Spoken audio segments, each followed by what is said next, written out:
Today's F, as I'm sure you would have guessed, is part 2 of my career story. So if you haven't listened to part 1, go back and listen to that first because this might not actually make that much sense. This is absolutely the sequel. And you really do need to understand the chaos and energy and carnage that came from everything prior to this next part of the story that I'm going to take you through. So let's just crack on in, shall we?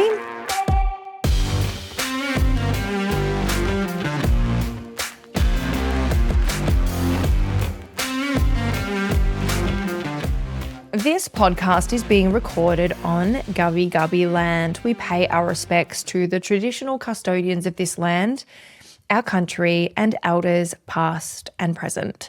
I am Cait Muir, and thank you so much for tuning in to this week's episode of Tell Me About It. So I didn't speak much about this in the previous episode, but this is going to show you just how rock bottom things got from there.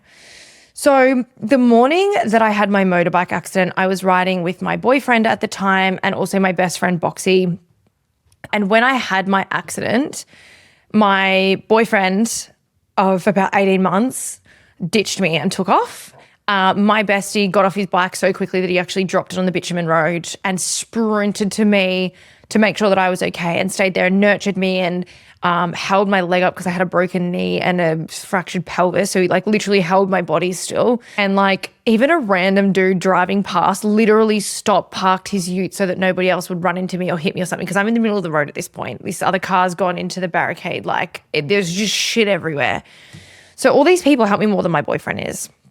Or my boyfriend did, sorry. So the boyfriend told me while I was laying in the middle of the road on my back, if you've ever been in a situation like that where you've been in an accident, you kind of lose your marbles a little bit. You're on adrenaline. You're trying to work out what the fuck just happened. It all happens lightning fast. And he said something along the lines of what the fuck did you do? We have so much to do today. Basically hating on me because I'd been in an accident because a car hit me. I wasn't already feeling like an absolute piece of dirt, feeling the worst I've ever felt in my life. My entire body was in pain. I got hit on my left side and it was horrific. What a pure and utter piece of shit he was. But that wasn't the worst thing that he did too. So he also then booked a spontaneous overseas holiday, leaving 2 days later. He hadn't even visited me in hospital. He just ditched me because he didn't want to look after me and be there for me. Now, like I said, we'd been together for 18 months at this point. We didn't live together. I lived alone in a little unit, just me and my dog, Jed. Can you actually imagine ditching your partner while they're in hospital? When I speak about this sometimes, people can often be like, oh my God, why did you date someone like that? When you grow up in an environment where you're belittled, lied to, bullied, probed, prodded, just baited and told negative things kind of constantly and constantly being compared, your acceptance of people's shitty behavior becomes pretty high because that's how you've always been showed love by the people that are supposed to love you. This is why you often allow, and I'm not saying that you're totally responsible, this is why you allow people to bully you. This is why you allow a lot of these people and a lot of these behaviors in your life. I definitely know that I had a best friend right through high school. We'll just call her C. I learned through therapy years later that she was my biggest bully. And I actually look back on a time when I was at high school and talking to my parents about being bullied, and they're like, well, who's bullying you? And I blamed it on this girl named Cassie because that is what my friend C told me to do because she was the one who was bullying me. And it's just crazy that that's kind of what you accept because that's what you're used to being around. That's the environment that you're used to. It's why you accept bullying and meanness. It's why you seek crazy people in relationships or you seek that chaos. You're always looking for that. And it's why some of your friends are usually kind of assholes. And I think through therapy and also with age and with maturity, you learn what really isn't okay and what is actually normal. And you get better at pinpointing it or spotting it when it's actually happening to you. But the abuse cycle was real and I was well in the depths of it with him and with other people that I had around me in my life at that time. But more on that cunt of a human later. We'll come back to him because he was a piece of shit, but it gets worse. It gets worse. So remember last episode when I said my staff basically ran my business into the ground while I was recovering from my motorbike accident? And I said nobody stepped up, nobody took extra hours, nobody gave a damn about keeping the ship afloat while I was in the hospital. Yeah, well, about a year-ish after I got back on my feet, literally back on my feet, those same 4 renters and 2 apprentices all left together to open their own salon. And the way they left, the 2 apprentices were all right, they resigned in person, whatever, I'll forgive them, they're fine. They were young and dumb, I get it. But the 4 renters, the way they left was like high school bullying at its finest. And this was by women in their 30s and 40s, way older than me. It was a Thursday night and I was sitting just getting my end of week done. It was a long weekend. I remember it was Anzac Day weekend. We always went riding at Phillip Island with my friends. Always on Anzac Day weekend, we'd make a weekend out of it. It was fucking fab. And so it's Thursday night. I was going away for the long weekend and I'm sitting there getting my work done, finishing my tracking for the week, doing all the things that I used to do. And one of them came up to me and she's like, well, what are you still doing here? And I was like, okay, I'm just finishing some things on my computer because I'm going away this weekend. Remember, I'm racing this weekend. And this was also the first time I had been to the track following my accident. So this was a really scary time for me. I'd been on the road a few times. I'd done a few short trips, but after something like an accident, whether it's a car or a push bike or anything, like it takes some time to get your confidence back and it takes some time to really like trust yourself and get comfortable with that. And so I leave feeling like shit. I was like, wow, that was really bitchy, whatever. I left. I'm literally halfway to Melbourne at this stage and the same one rings me and goes, hey, what are you doing? Can we come around? And I was like, no, I'm literally halfway to Melbourne. I'll be back on Monday. Talk to you then, whatever. And she was like, oh, I really, really need you to come back. And I was with a friend and he was like, hey, I'll just drive you back. Don't worry about it. Anyways, shout D. You're still one of my best friends to this day and you were fucking amazing to this. And I know you listen to every episode of my podcast. So I know that weekend when I had a bit of a breakdown and a bit of a teary, you were right there for me, giving me a hug and making sure that I felt okay. But anyways, we went back and I walked up to my salon and the four of them were standing at the front of my salon. And they all basically threw their keys at me and they're like, we're not coming back. We're going elsewhere. We're not giving any notice. Whatever. And three of them stood there with their face down at their feet, looking at their feet while one of them spoke on their behalf. And anytime I asked questions or just said, where are you going? Do you want me to let your clients know? Like, what do you want me to do? They were just fucking rude bitches. And then I had my dog with me at the time too. And I walked into the salon and I looked at it and they left rubbish everywhere. It was basically trashed.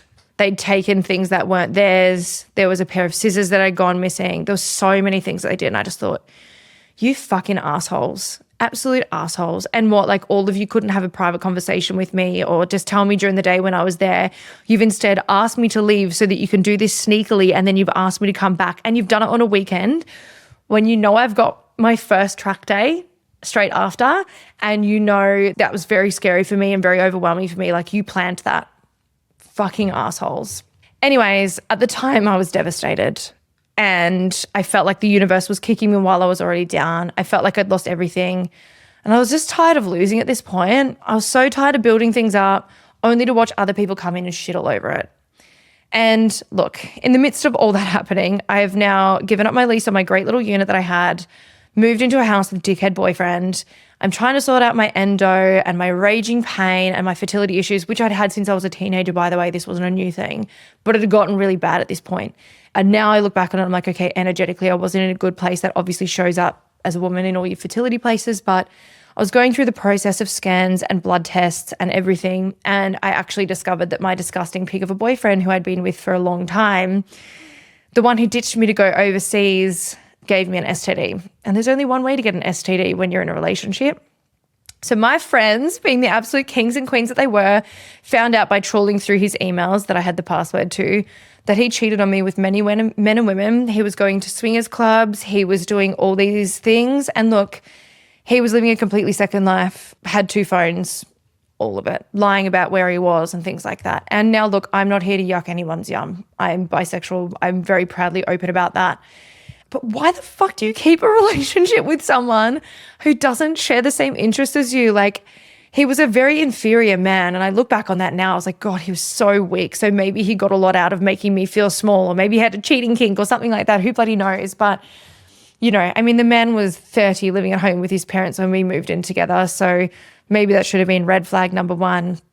But I was insecure back then. I didn't value myself back then. I was working in a really horrible working environment. There was so much going on. So I thought it was normal. So now I'm at fucking rock bottom. Told you it gets worse. And so I guess here's the plot twist that nobody saw coming, including me. This was the most amazing thing. 1 month after the staff left, because they left on the last week of April. So it was the end of May, and I was catching up with my accountant because I always caught up with my accountant end of May.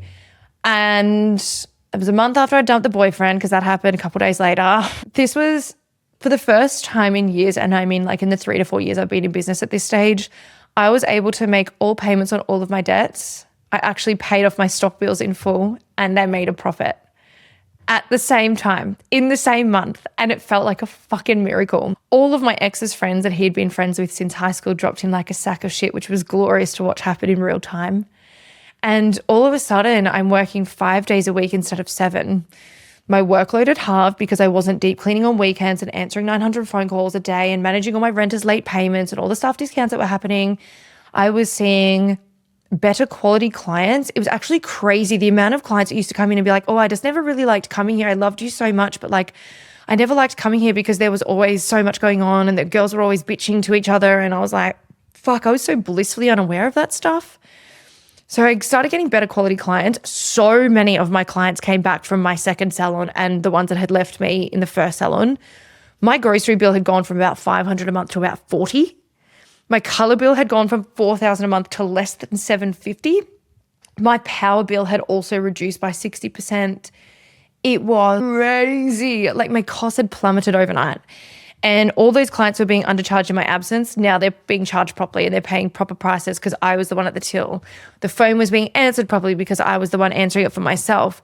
The vibe in the salon did a complete 180 because it was just little old me there. And I was like, well, can't get any worse than this. Can't get any lower than rock bottom.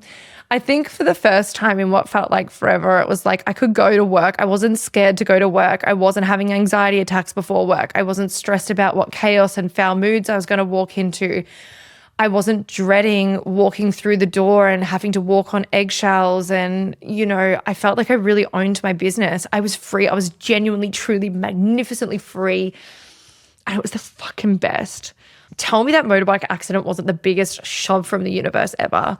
I should have dumped the boyfriend. I needed to level up my business. I needed to get rid of one of my businesses. And I needed to change. Like I was not okay.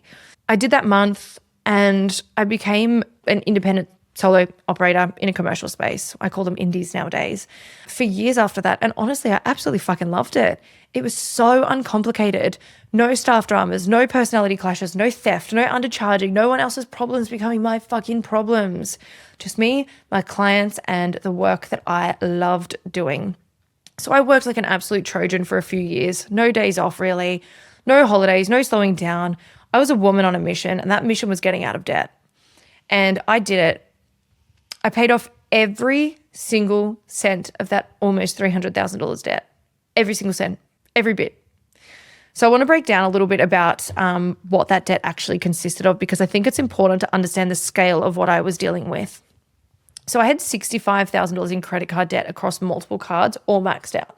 So if you're wondering how it got that high, when I first took out the card, I believe I took a $10,000 one. And I'm pretty sure I did that when it was like I was getting my house or something I was refinancing, something was happening. I can't remember what it was. But basically the banks just kept upping my limit. And then they sent me another credit card. So one of them was personal, one of them was work. And basically they would just keep putting the limit up. So all of a sudden there's more cash there. And when there was more cash there, I spent it because I had bad money habits. I also had $90,000 in business loans that I had accumulated over the years of bad decisions, stupid salons, and emergencies. And I will talk to you guys about that in another episode about my actual process of how I got out of debt because I think you guys would learn so much from that.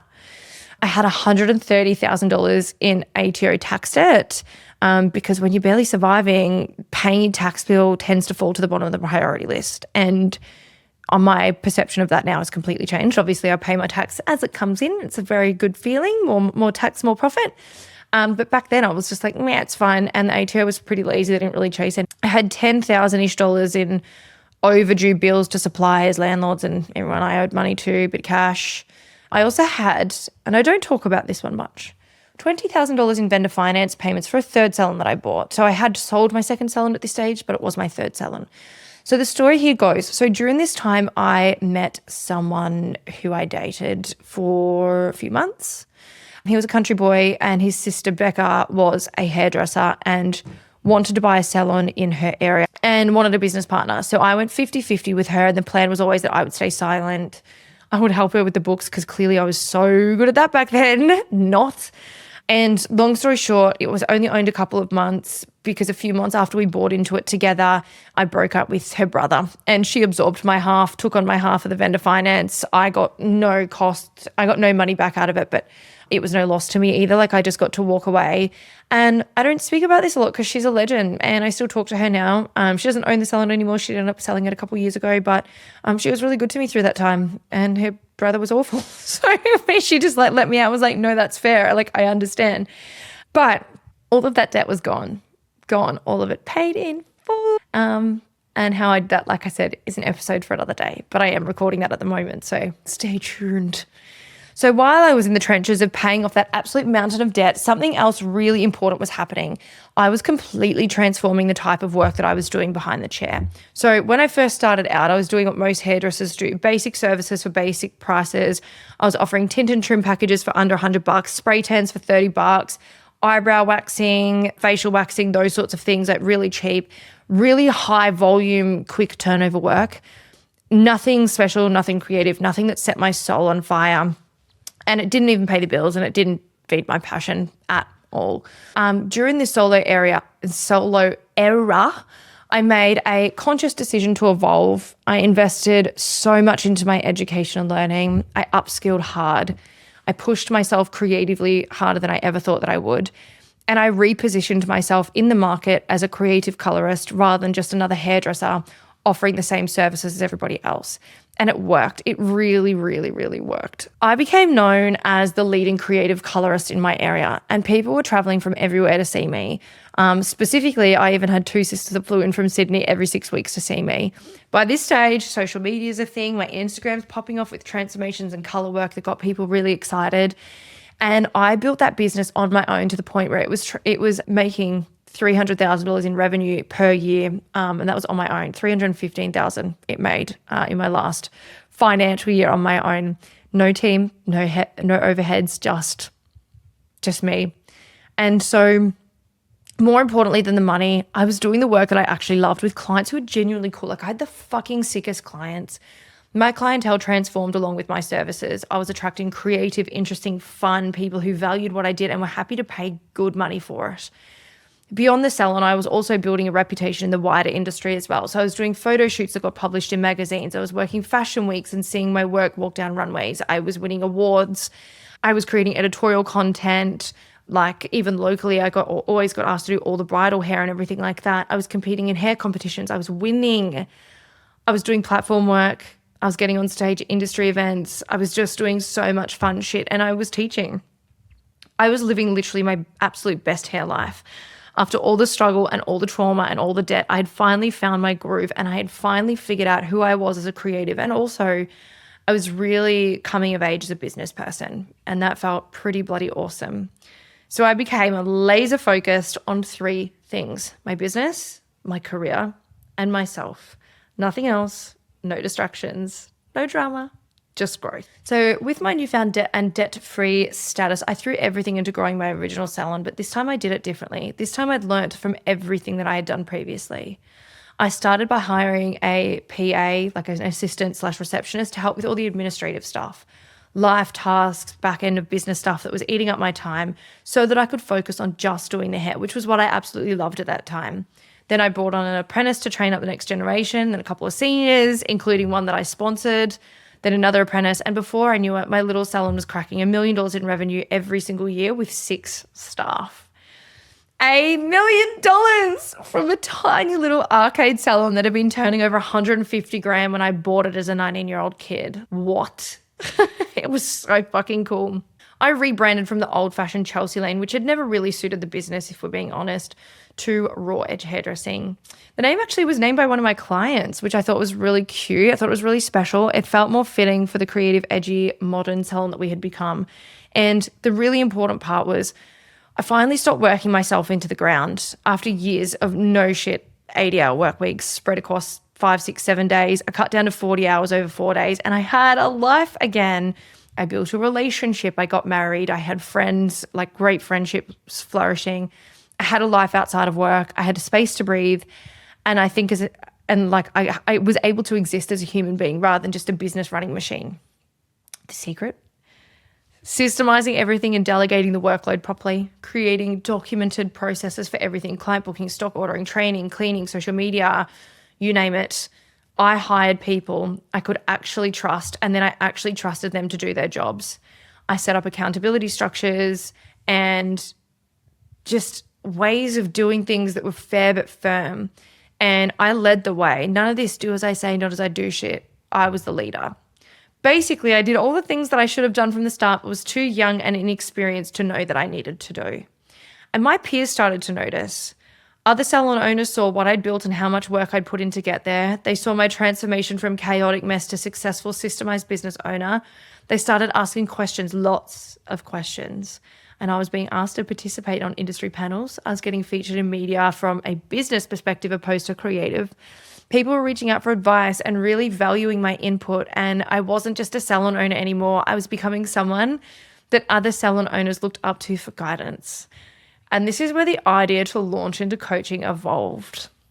My mentor at the time was like, you need to go and do this. Carissa Hill, one of my number one supporters, I love you so much. You're now one of my best friends. Pushed me so fucking hard to go and do this. She was my marketing mentor and she was just fucking fab. Still is. Anyway, in February 2017, I officially launched Summit Salon Coach with 5 clients, 2 clinic owners and 3 salon owners. 5 people who believed in me enough to pay me to help them with their businesses. I was over the fucking moon.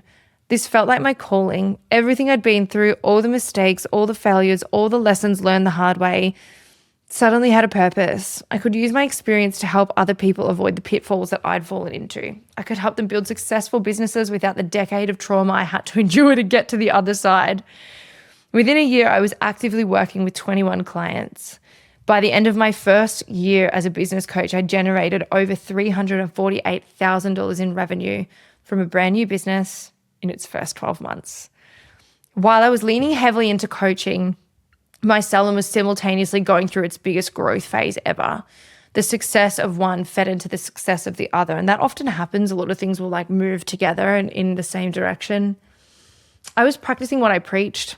My salon was living proof that my methods worked. I made the decision to upsize. I moved from a teeny 55 meter square hidden arcade salon that cost me $1,500 a month into a gorgeous 150 meter square main street frontage, which cost me more than 4 times that, $6,600 a month. We went from being in this like little tucked away corner where nobody could find us. Literally, we had to walk out to the car park to find people, to us being impossible to miss on the main corner of the best street, next to the supermarket, next to Baker's Delight, which was deadly. It was impossible to miss. So the new space had 16 chairs, 5 basins, an entire dedicated storage room, a color bar, color tables, a proper reception area, a comfortable waiting space for clients. It was fucking epic.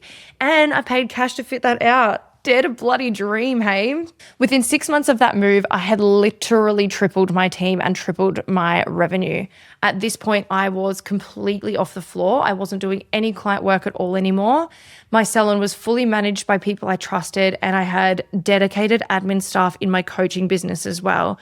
So it was crazy. I never believed in location until that happened. And then I'm like, it changed everything. So there was actually a bit of a hiccup with my name change, and I really want you guys to learn from this. Turns out there's another salon called Raw Edge that I hadn't actually known about because they had absolutely zero online presence. I also had my name legally registered with ASIC. So their owner sent me a legal letter on Christmas Eve, whatever kind of weird legal tactic that is. Me being me, I completely missed it in the Bermuda Triangle that is my email.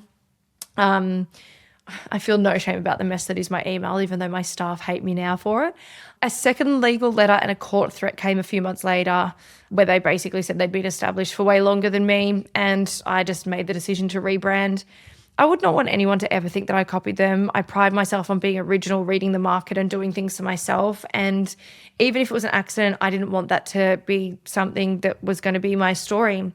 So Raw Edge then became Huntress Hair Religion, which honestly was a blessing in disguise. Like that name was so much more fitting for our new space, our new team and our new vibe. Like our salon was full of huntresses. It was amazing. Like I was just employing these really powerful, amazing people.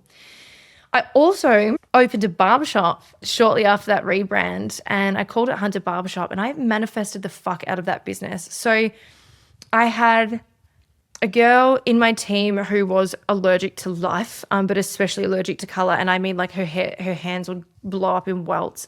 So she was just a cutter. And then she sort of had a conversation. She's like, look, I'm thinking about leaving because I think I actually want to just go into barbering, unless that's an option for me to do it here. And I said, well, actually, I've been thinking about opening a barbershop. My mum was a barber.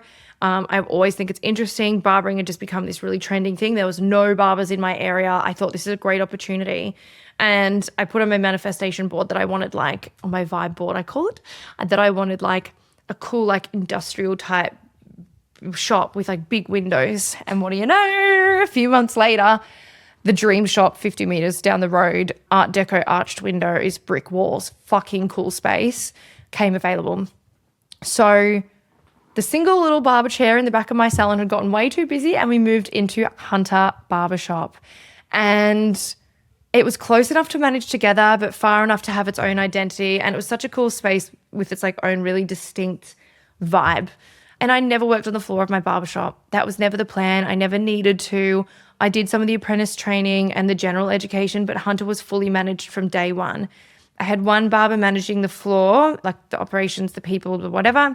And then I had one manager handling all the behind the scenes stuff. So that behind the scenes manager, Loz, she still works for me now. So she'd gone from managing the salon to then managing my barbershop to then managing my coaching business and managing me. So, and I took Hunter in its first 6 months, we generated $100,000. And then by the end of year 2, we were exceeding, so first 6 months because we opened in June. So from June to December, we did $100,000. And then that following calendar year, we did over $500K. Not bad for a business I never actually worked in. So while this period was a huge time of growth and success for me professionally, it was also one of the most challenging times of my personal life.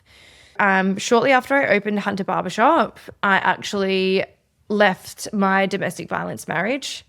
I finally extracted myself from the relationship that had been damaging to me for years. Later that same year, I actually received the devastating health news that a tumor in my breast was cancerous. Now, I've had quite a few cysts and tumors in my breasts. This one was, a cancerous one. It was a stage 1 lobular carcinoma. And I only told 3 people in my life about that. It wasn't my doctor's words when I was told about it. And FYI, my abusive husband didn't even come to the appointment with me. This was one of the many reasons I broke up with him. Doctor said to me, this is the type that you want. It's just one that we cut out. You don't need any further treatment. You're only 28. Like, you'll be fine. And I was like, this is great. So the reason I didn't tell a lot of people is that I didn't really think that I needed to. I didn't want sympathy. I didn't want pity. I didn't want people going, oh my God, that's so sad, and asking me lots of questions. I just wanted to get it over and done with. So I had the tumor cut out, a left breast augmentation, because obviously they took out a lot of tissue, and then I moved on with my life, never for it to come back ever again, nearly 10 years later. So I didn't have a fight like a lot of people had when they go through breast cancer or any kind of cancer. I had a really easy one. I was only 28 when all this went down. I'd survived the toxic apprenticeship, 2 failing businesses, a motorbike accident, almost $300,000 a day, a domestic violence relationship, and cancer, which I also had cervical cancer twice when I was in my early 20s. So this all happened before I was 30. It's pretty wild to kind of think about, really. But I do think there's a saying that's like, it's always darkest before the dawn. And I think that's like so profoundly true of every chapter in my life, because in the years that followed these incredibly difficult life events, my business boomed and my life got better. I feel like often when we have these horrible things go wrong, it's because the universe is pushing us and it's trying to move us and it's trying to get us to look deeper and within ourselves and really work out what it is that we want to do. So my staff were thriving and achieving incredible things. I was so proud of every single one of them. My salon and barbershop were bustling, busy, full of clients, full of energy. My coaching business was absolutely booming. I had 3 staff in my coaching business as well. And word was just spreading about the results my clients were getting. We never did any paid advertising up until this year. So after 9 incredible years and 9 months of owning Huntress, I made a big decision. I was done owning a hairdressing salon. I didn't have passion for it anymore. The fire in me had gone out. I didn't love it the way that I used to. And I knew that it wasn't fair to the business or my team, that my heart wasn't in it anymore. I honestly needed to drop something from my life. I was tired. I was fucking tired. I had a commercial office for my coaching business. I had a barbershop. I had a salon. And I was like living my now best single life. And I decided that something had to give. And that thing was my salon. So I sold Huntress when it was doing really well, which is always a really good time to sell. You obviously want to ride the gravy train while you can, but I sold it for over $500,000. And I sold it to someone who I knew would love it and nurture it the way I deserved because she worked for me for a long time. And look, even though I knew and still know now that it was the best time to sell and it was right in my heart of hearts, it felt like losing a limb. Like I owned that business for 9 years, 9 months and 27 days. So it was really odd. You can imagine how much 20 plus staff actually takes up in your time, and it is a bloody lot. It was my identity. It was my baby. It was what I knew for 10 years. And it was a thing that I built from nothing, destroyed through my own incompetence, and then rebuilt into something even better. I realized that I needed to remove the safety net to make the other things work. As long as the salon was there making me such a great income, I would always have that to fall back on. And I needed to force myself to go all in on the barbershop and all in on coaching. 12 months after selling a Huntress, I made the dream move to the Sunshine Coast. And this was in the midst of the pandemic, as I call it.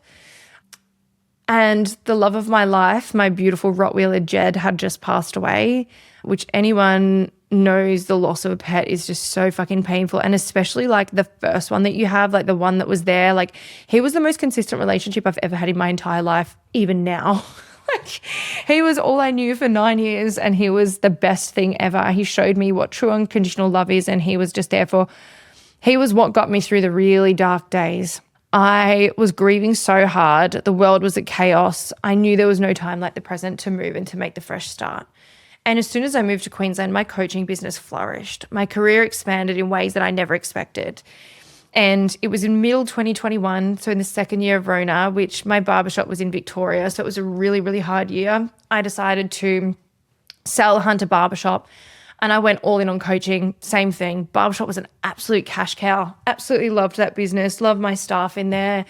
But I lost a couple of them to construction throughout Rona, and I just didn't feel passionately about it anymore. I wanted to cut ties with my home state and move to my new place and just be balls to the wall all in here up in Queensland. I sold it and I went all in. And today I work with over 80 clients across the world.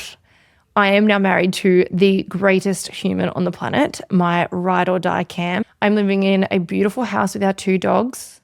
I travel the world, not only personally, but running events, speaking in businesses, and just living the life. And for the rest of it, I work from my home office, and it's pretty fucking dreamy. This life is fucking awesome. And look, is coaching something I'll do forever? I can't really answer that. I don't think you ever can. But for now, I love it. And me and my girl squad with Loz, Alan, Beck working for me, and our fucking beasts of clients that are just the freaking best. For now, that makes me really happy. And as long as it makes me happy, I'll stick to it. I am blessed. I'm so fucking blessed. And I'm grateful for everything I have in my life. But I am not lucky. Luck had nothing to do with any of this. Every single thing I have, I work for. Every single obstacle I overcame. Every single failure I learned from. And I'm still learning today. I learned so much from my clients. I learned from my husband. I learned from my friends. And I think that it's a really important distinction to make for anybody who is in business, which is like, you're not lucky. It's not luck. Nothing you have is luck. And don't let somebody tell you that it is. What you have is hard work. You can be blessed, but you don't have to be lucky. So there you have it. My complete career story from beginning to now, from beginning to selling my barbershop anyway, from base and bitch at 13 to multiple 7-figure business owner to here we are, coaching, living in the sunny coast. This journey was not linear, and I don't think it ever is for anybody. It was not pretty. It was not easy. There were times when I wanted to give up, times I almost did give up. There were moments when I could see or couldn't see really any way forward or even any way through, when debt felt insurmountable, and it was, and when the challenges felt absolutely endless, but I kept going. The only secret there is really is you just have to keep going. And the thing I want you to take away from my story is that small business is not for the faint of heart. It's not a get-rich-quick scheme. It's not an easy path to freedom and flexibility. It's hard, it's relentless, it's terrifying. And anyone who tries to sell you the dream that's going to be quick and easy and very, very lucrative quickly, it's MLM, babe. Don't do that shit. Small business is only for the brave. It's for the patient. It's for the overcomers. And if you're in the messy middle right now, if you're drowning in debt, if your team is driving you fucking crazy, if you feel like you're completely winging it, if you hate your marriage, your partner, whatever, if you're wondering how you're possibly going to make it through, I want you to know that I have been exactly where you are, and so have so many of my clients, and there is nothing in there that I've never seen or dealt with or heard before, and it does get better. If you want to expedite that process to getting better faster, I'm your gal, but just know that you are amazing and the best things came from the hardest work, yeah? So thanks for tuning in to Tell Me About It podcast. I will see you next week.